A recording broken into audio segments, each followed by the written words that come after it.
Hare Krishna, I am Mallika Dasi. I'm a disciple of Srila Swami and a grand disciple of Srila Prabhupada. I joined the temple in 1984, just before the temple opened. I've done various services in the temple, almost anything from book distribution, from fixing the chandeliers in the temple room, from cooking, from heading up the DD department, from I don't know, just all kinds of services, mentors, training. Yeah, I've basically done everything in the temple, in an ashram. Well, as a youngster, I was looking for some direction in my life. So when I joined, I didn't have no turning back. So when I came here to the temple and when I started doing service, I found a change in my heart. And when I found that change in my heart, it had an impact on my life. And then I had a purpose in my life. So basically, the impact was that it created a purpose for me in my life.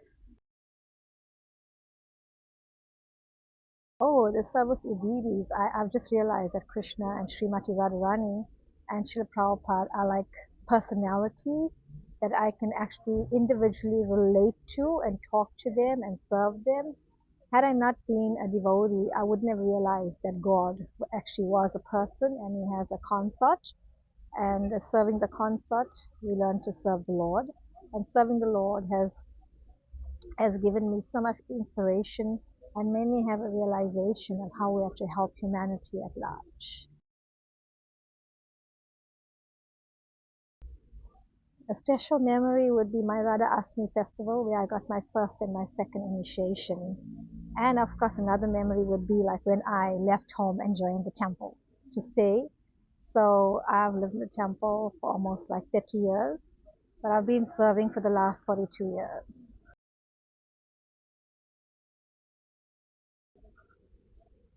Oh, of course.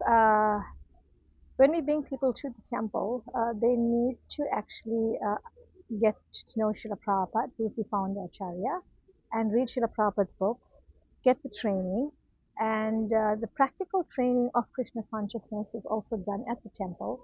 And if I had to speak to somebody who's young out there and encourage them, I would ask them to take the direction of the heart, of their own personal heart, and yeah, see, where their heart take them in the connection with reading the books and chanting Hare Krishna and being in the association of devotees, dancing, feasting, yeah, loving everything, festivals and knowing who Srila Prabhupada was and, explain to them Srila Prabhupada's position in ISKCON as the founder Acharya. And as I said, it's an individual thing in terms of religion and stuff like that. But many people have come and found a change in their heart and found some faith and they surrendered to the process and have become devotees. And the only way you're going to actually know it is by experiencing it yourself. So if I had to bring a friend along, I would ask them to experience the philosophy of Krishna consciousness.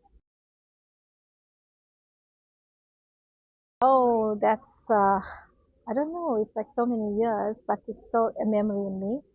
It was like cars from here to like the hospital, R.K. Khan Hospital, cars down the freeways, cars going up the police station right here. It was such a buzzing festival. We had so many senior devotees here, the festive mood, the installation of the deities. We had all the big, big dignitaries, and it was just so amazing. If you were here for the festival, I think you would have had goosebumps. Uh, it was so, I don't know how to explain in words, but it's history. Basically, it's like history, you know, for the future generations to look at. But it was a very unique kind of experience because initially this was just a piece of land, and Srila Prabhupada had came here and said wanted a temple to be built here. So on his instruction and his mercy, everything just flowed. And for the past 42 years, his mercy is still flowing, and many, many festivals have happened, like thousands of festivals, and thousands of people had attended the opening also of the temple. We had like dances, we had dramas, we had many dignitaries speaking, and we had many spiritual leaders here, and it was such an amazing experience to be here at that time. And I feel fortunate that I was one of them to be here to actually experience that precious moment. And yeah, it creates something in your heart when you turn back and look and then you say, wow, I feel fortunate that I was there at that time. You know, you feel one of those fortunate people to be there at that time. I was so involved in so many services. I must have been about 17 or 18 years old, but we were making the garlands for the deities. We were preparing the outfits. We were ironing the deities' outfits. We were like, oh, there was just so much happening. You know, we were doing garlands for the gurus. We were making garlands for the dignitaries. And I mean, I don't even know about food or anything. I just know after 1 or 2 days I was in hospital. After that, you know, just serving and serving. But it was just so much of bliss. It was just like beyond actually description. You know, a festive mood with lots of flowers and people colorfully dressed and kirtans, and they had musicians with lots of bands. And yeah, I mean, you know, I think there's devotees who have the videos, so you could look at those videos to kind of get a little tinge of that kind of experience that happened some 40 years ago.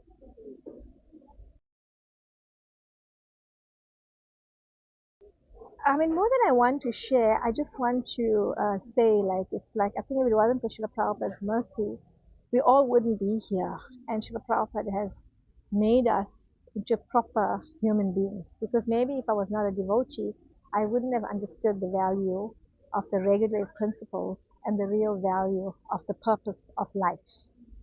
So I'm grateful to Srila Prabhupada and to our gurus and to the Vaishnavas, all the association that we've had to bring us to where we are. And hopefully in our next life we can continue, you know, in a better life in Krishna consciousness. Not sure where we're going to be. But yeah, it's like finding a purpose in your life. And this was the place for me to find the purpose of my life, of being, yeah, a proper human being, you know. It's many kinds of people, but Prabhupada teaches you to become a human being with right standards and right culture and, you know, meeting the right way of life and how to live your life and how to practice your life, everyday life to life, you know. And of course, not forgetting the chanting of the Hare Krishna mantra, Hare Krishna, Krishna Krishna, Hare Hare, Hare Rama, Rama Rama, Hare Hare. So I think that mantra is so powerful. It just cleanses the heart and purify you. That's our only shelter.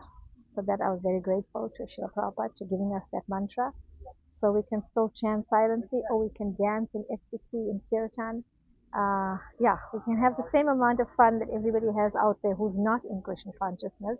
But we'd love to bring people so they could also have the same kind of fun and share Srila Prabhupada's mercy and let them know who Srila Prabhupada was and what he has brought to us that we didn't know in our life. Thank you. Hare Krishna.